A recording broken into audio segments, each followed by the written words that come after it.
25 years, came back to Ireland. I've been pretty much a serial entrepreneur all my life.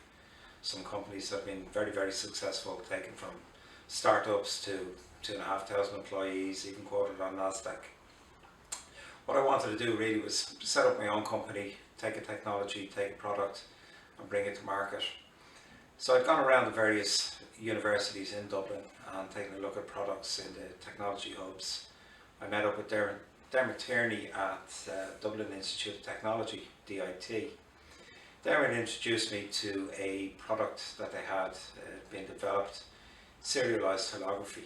When I seen it, I could see that there was something very, very scalable and sustainable here, addressing a market, anti-counterfeiting, that really was never ever going to go away. So I took a very deep look at the product and I could see the patents behind it, the very, very deep rooted science and the team that had built this up. And when I looked at it, I really thought this is something that could really, really work. So Dermot, who was the CTO at DIT, introduced me to the scientific team. Vincent, I mean, where did you guys come up with the idea? Well, we'd been the Centre for Industrial and Engineering Optics, which Suzanne Martin and I started many years ago, had been working on holography and its applications for a long, long time. And we were particularly interested in photopolymer materials for recording holograms. And what happened was that some years back, an interesting question was posed. We were very interested in the use of holograms as sensors, and we thought of an entirely new kind of sensing device.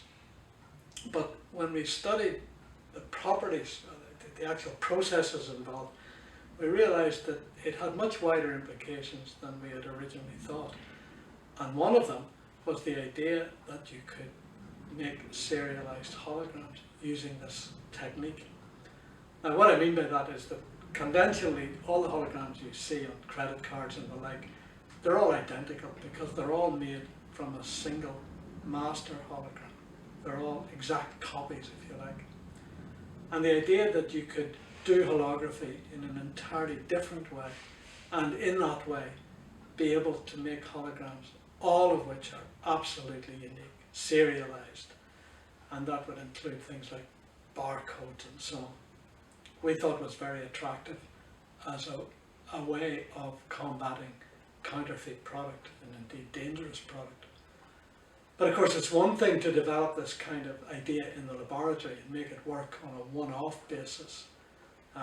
Even if it works quite well, it's quite another matter to commercialize it and bring it to the stage where you can mass produce these things and sell them in the marketplace. And for that, it's back to Stephen. Yeah, I mean, I could see that, the process, complex as it was and using very, very, deep-rooted science, it could be taken out very, very easily into a commercial field and scaled up.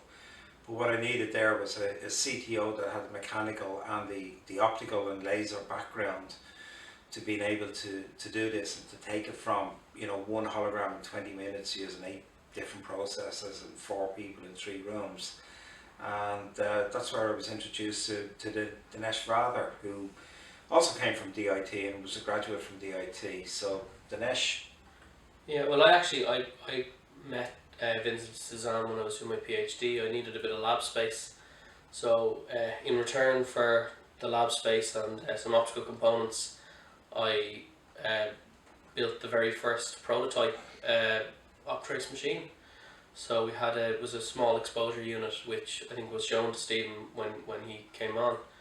And when Stephen commercialised the company, or started commercialising the company, I have a background in optomechanics and in laser systems. So he asked me to come on board, so I've been kind of here ever since. Yeah, I mean, Dinesh took it from the 1 in 20 minutes through to the first prototype, which is actually able to produce 1,000 in an hour, and the machines we're currently building, those machines are capable of doing 30,000 an hour reel to reel, or even deposited directly onto a product in a production run. So we've come along in huge strides in a very, very short period of time. But really, to me, it's down to couple of things. The deep-rooted science that is absolutely excellent, through to a fantastic team.